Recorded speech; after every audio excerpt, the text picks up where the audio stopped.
Ibadah ini berlangsung di dalam nama Bapa, Putra, dan Roh Kudus.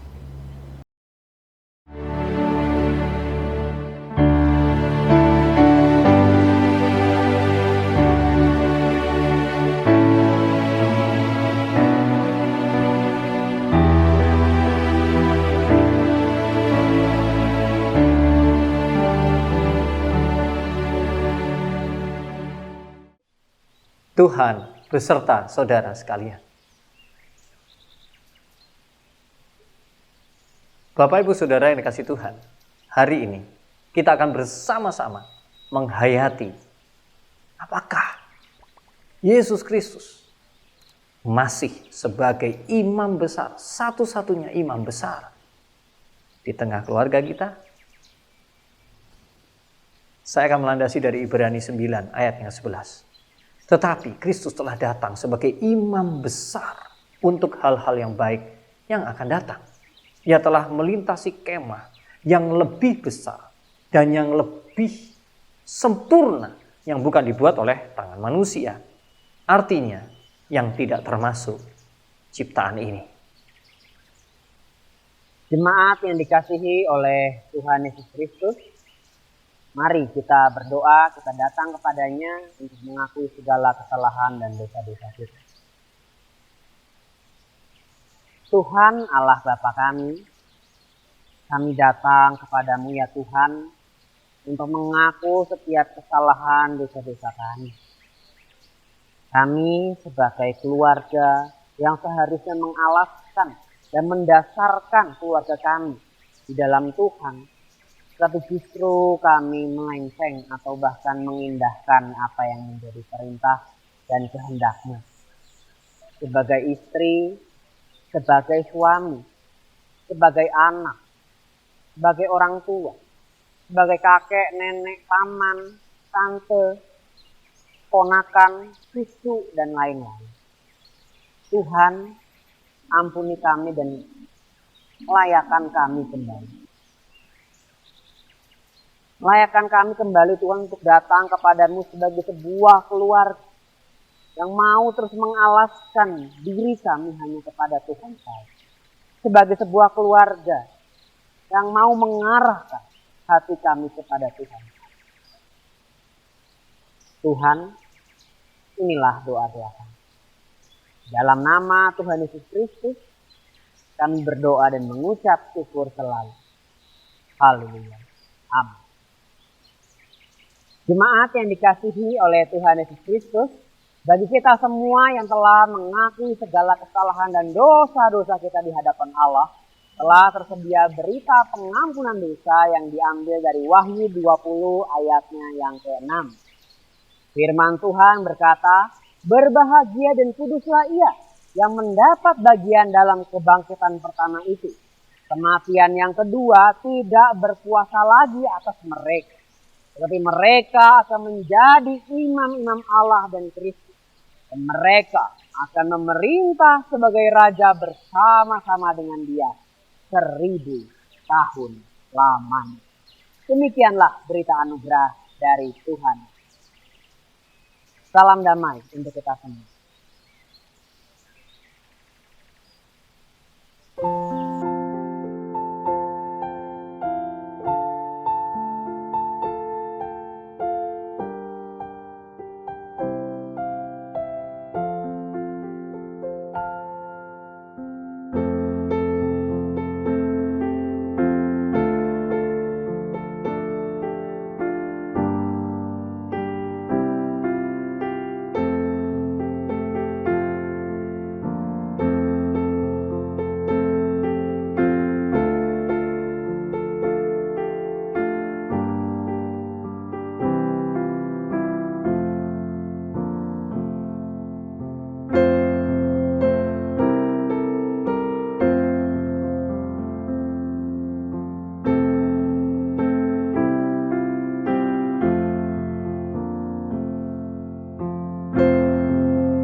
Mari jemaat Tuhan kita berdoa.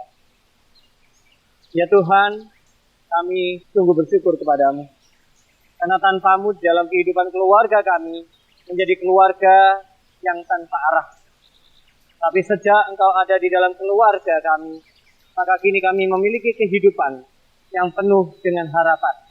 Karena Engkaulah Sang Imam Besar yang hari ini akan berbicara dan menyentuh kami. Kami berdoa di dalam Tuhan kami Yesus Kristus. Amin. Mari Ibu, Bapak, Saudara kita bersama-sama menyiapkan Alkitab kita dari Ibrani 5 ayat yang pertama sampai yang ke-10. Sebab setiap imam besar yang dipilih dari antara manusia ditetapkan bagi manusia dalam hubungan mereka dengan Allah, supaya ia mempersembahkan persembahan dan korban karena dosa. Ia harus dapat mengerti orang-orang yang jahil dan orang-orang yang sesat, karena ia sendiri penuh dengan kelemahan, yang mengharuskannya untuk mempersembahkan korban karena dosa, bukan saja bagi umat, tetapi juga bagi dirinya sendiri. Dan tidak seorang pun yang mengambil kehormatan itu bagi dirinya sendiri, tetapi dipanggil untuk itu oleh Allah, seperti yang telah terjadi dengan Harun. Demikian pula Kristus tidak memuliakan dirinya sendiri dengan menjadi imam besar, tetapi dimuliakan oleh Dia yang berfirman kepadanya, "Anakku, engkau telah kuperanakan pada hari ini." Dan sebagaimana firman-Nya dalam suatu nas lain, "Engkau adalah imam untuk selama-lamanya, menurut peraturan Melkisedek." Dalam hidupnya sebagai manusia, ia telah mempersembahkan doa dan permohonan dengan ratap tangis dan keluhan kepada Dia yang sanggup menyelamatkannya dari maut. Dan karena kesalehannya, ia telah didengarkan. Dan sekalipun ia adalah anak, ia telah belajar menjadi taat dari apa yang telah dideritanya. Dan sesudah ia mencapai kesempurnaannya, ia menjadi pokok keselamatan yang abadi bagi semua orang yang taat kepadanya. Dan ia dipanggil menjadi imam besar oleh Allah menurut peraturan Melkisedek. Demikianlah firman Tuhan. Yang berbahagia adalah setiap kita yang memegang dengan teguh setiap firman-Nya dalam kehidupan sehari-hari.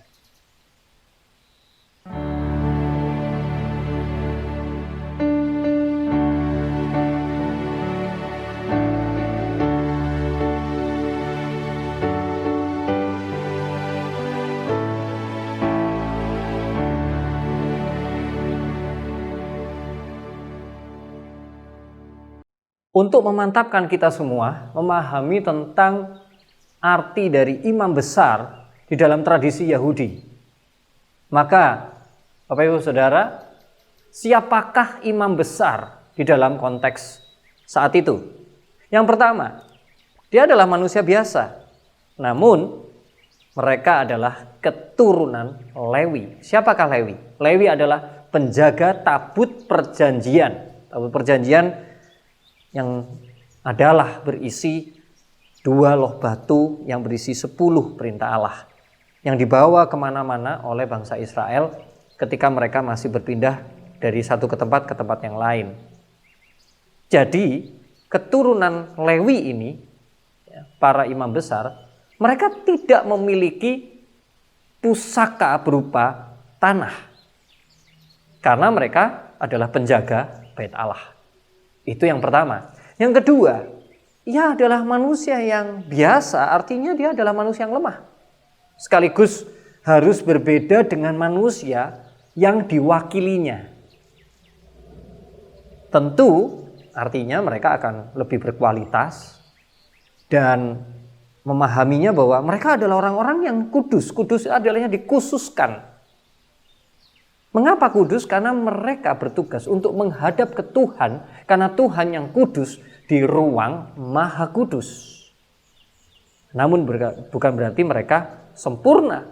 Seperti di ayat 2 dikatakan, mereka lemah. Dan yang ketiga, mereka atau imam-imam besar, mereka mendapat kehormatan dari Tuhan. Posisi yang begitu tinggi hingga memberi kekuatan bagi mereka untuk juga memberikan wewenang atau kekuasaan dan pengesahan kepada raja yang diurapinya. Dan mereka mewakili Tuhan untuk mengurapi raja. Dan artinya ia lebih tinggi daripada seorang raja yang diurapi. Jadi bukan hanya itu, tetapi seorang imam besar adalah seorang manajer dan dia adalah seorang pemimpin administratif. Jadi tentu banyak keahlian yang dimiliki oleh seorang imam besar. Dan mengapa kitab Ibrani mengutip ada satu nama lagi, yaitu Imam Melkisedek. Rupanya Melkisedek mempunyai posisi yang luar biasa tinggi, saudara. Mengapa? Karena dia menerima persepuluhan dari Abraham. Siapa Abraham? Abraham adalah bapa segala bangsa. Dan Melkisedek yang dipercaya untuk memberkati Abraham, dan artinya posisi yang memberkati lebih tinggi daripada yang diberkati. Padahal kita semua tahu bahwa Abraham adalah nenek moyang dari semua imam yang pernah ada di dalam sejarah suci yang kita pegang selama ini. Jadi betapa istimewanya Melkisedek ini. Nah, kemudian dikatakan di sana ternyata Kristus jauh lebih besar, lebih daripada imam Melkisedek ini. Itulah yang menjadi sesuatu yang menarik di dalam kitab Ibrani yang kita baca.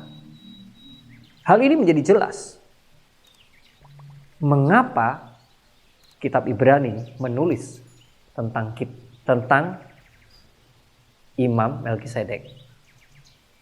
Yesus memang bukan keturunan Lewi. Karena posisi keimaman Yesus lebih dari para keturunan Lewi. Kitab Ibrani menjelaskan bahwa Kristus sebagai imam telah ada di mana? Di dalam peraturan Melkisedek. Jadi saudara bisa bayangkan bahwa ribuan tahun sebelum Yesus diutus ke dunia, peraturan Melkisedek telah mempersiapkan tentang sang imam yang lebih besar lagi dari Melkisedek sendiri. Jadi inilah ada posisi yang luar biasa dari Yesus Kristus yang kita percaya sebagai imam besar.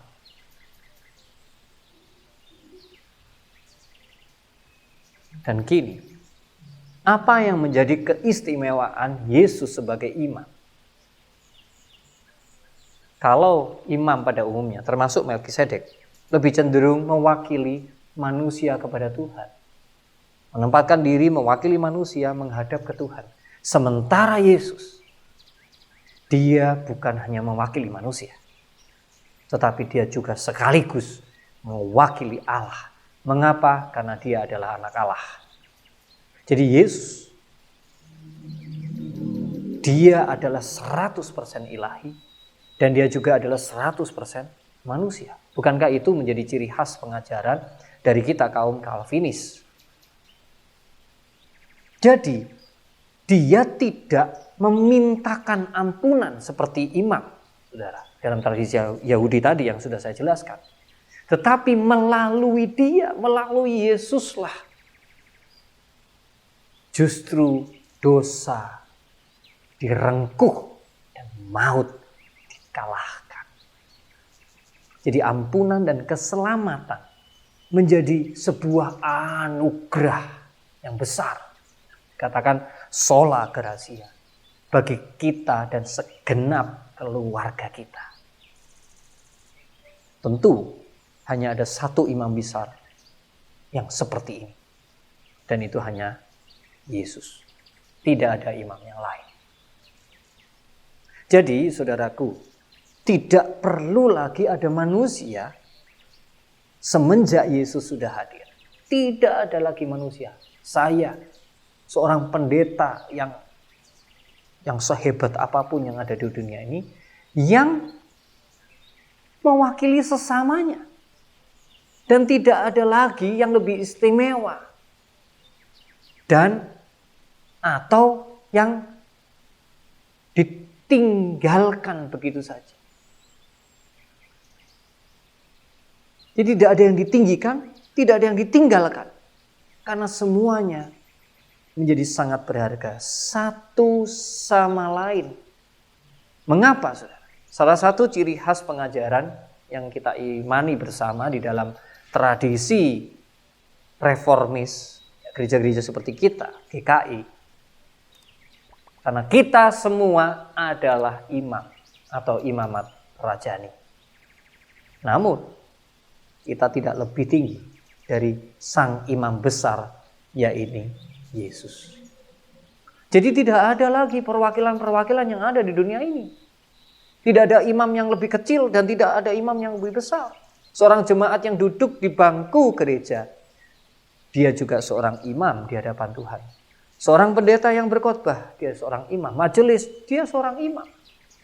Artinya bahwa semua orang mempunyai tanggung jawab terhadap anugerah keselamatan yang sudah diberikan untuk mengerjakan keselamatan. Sehingga tidak ada lagi nabi. Jadi tidak ada ya, apalagi ya, pendeta atau pengkhotbah yang lebih istimewa. Tidak ada. Karena begitu Yesus ada di dalam hati, maka kehidupan ini hanya memerlukan satu imam besar dalam diri dan keluarga. Jika kita ingin hidup terarah dengan penuh. Nah, sekarang tinggal kalau kita mau jujur dalam kehidupan sehari-hari ini, saudara. Beranikah kita mengutamakan bait Allah dalam hidup, dalam gereja, di dalam misi sebagai tanda kehadiran sang imam? Apakah masih itu yang diprioritaskan? Dalam Anda membuat keputusan, sebelum Anda bepergian, sebelum Anda memutuskan keputusan yang besar, misalnya dalam pernikahan, dalam memilih pekerjaan, membuka sebuah hubungan yang baru, perjanjian yang baru dengan seseorang dalam usaha, ya, membuat keputusan-keputusan yang penting di dalam hidup ini. Apakah Anda dan saya telah selalu membawa sebagai imam, ya, membawa mesbah di dalam keluarga kita, yang mana kita mempersembahkan janji kita kepada Tuhan. Dan kita sama-sama duduk dan semua tidak ada yang lebih tinggi. Tidak ada ayah, ayah lebih tinggi dari mama. Tidak. Atau mama yang paling tinggi yang mengatur semuanya. Tidak. Atau mama papa kalah sama anaknya karena anaknya sekolah teologi. Tidak. Tidak ada perbedaan-perbedaan seperti itu di dalam kehidupan ini. Tetapi satu, apakah kita semua mau dalam hati kita, karena kita sebagai imam, memprioritaskan, Tuhan, Engkau ngomong apa sama kami? Engkau adalah sang imam besar. Melalui Engkau kami diselamatkan. Engkau mewakili Allah dan Engkau mewakili kami.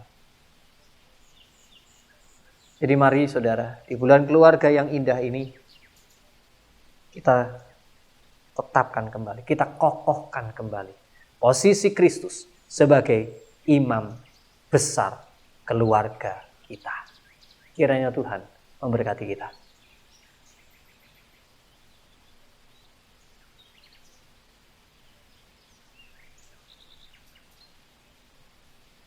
Mari dengan berdiri, kita mendengarkan iman rasuli demikian.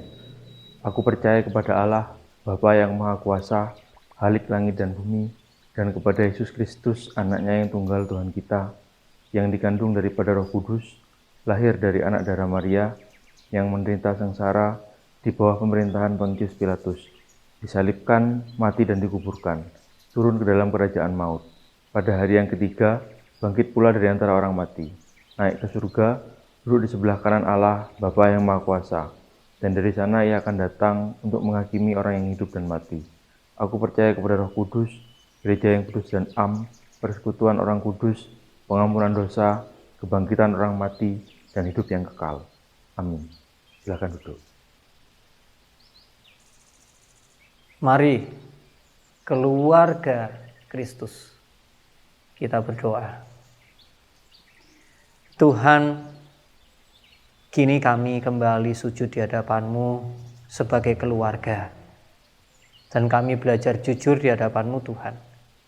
Seberapa enggan dan malasnya kami untuk berkumpul, bersimpuh, dan berbicara atau berusaha mendengar suara-Mu di tengah kehidupan kami.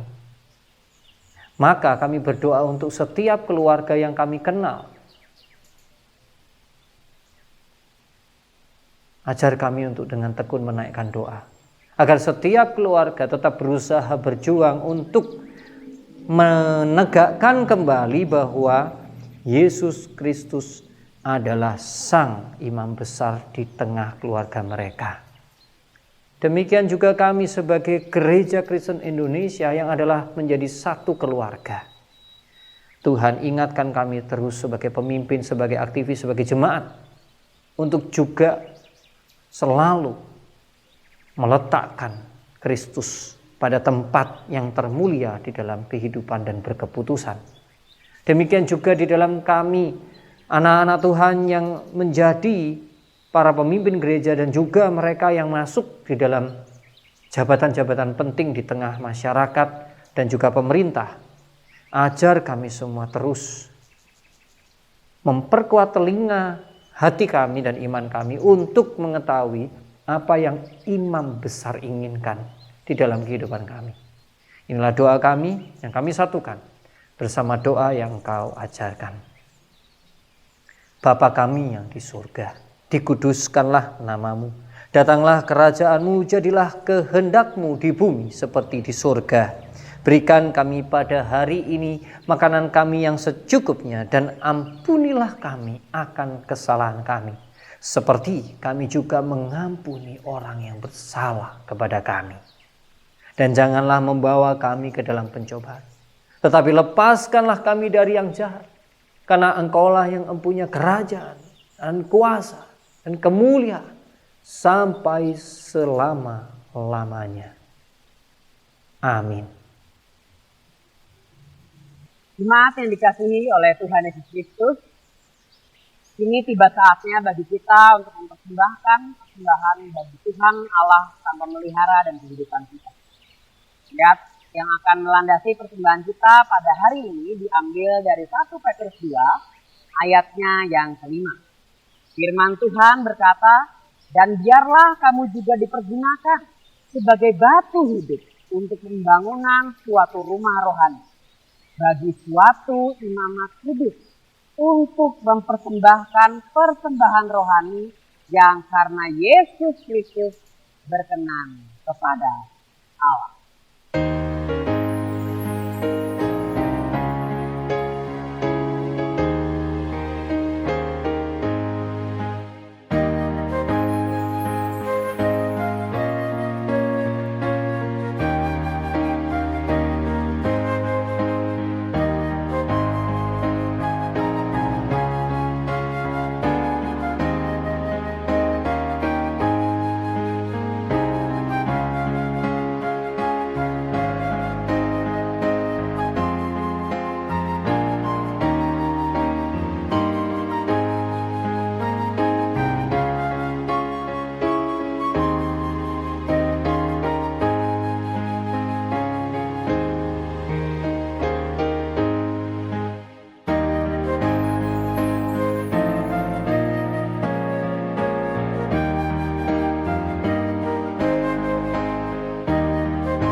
Jemaat Tuhan, mari kita berdoa. Ya Tuhan, Sang Pemelihara hidup dan setiap langkah dan nafas kehidupan kami, Kami mengucap syukur ya Tuhan atas setiap berkat-Mu yang tercurah, yang tidak bisa kami hitung setiap hari. Tuhan, jika kami melihat ke belakang ada banyak pertolongan Tuhan, dan hari ini kami mau mengucap syukur kepadamu melalui persembahan yang telah kami berikan. Kiranya Tuhan yang memberkati persembahan ini, agar persembahan ini berkenan kepadamu. Kami juga berdoa ya Tuhan untuk orang-orang yang mengelola persembahan ini. Kiranya persembahan ini bisa dikelola dengan baik dan juga bisa menjadi alat-Mu yang sungguh luar biasa dalam menyatakan karya keselamatan-Mu di dalam dunia. Inilah kami ya Tuhan. Kami menaikkan seluruh persembahan ini di dalam nama anak-Mu Tuhan Yesus Kristus yang sudah mati dan bangkit untuk keselamatan manusia. Amin.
Pergilah dalam damai sejahtera untuk melayani Tuhan.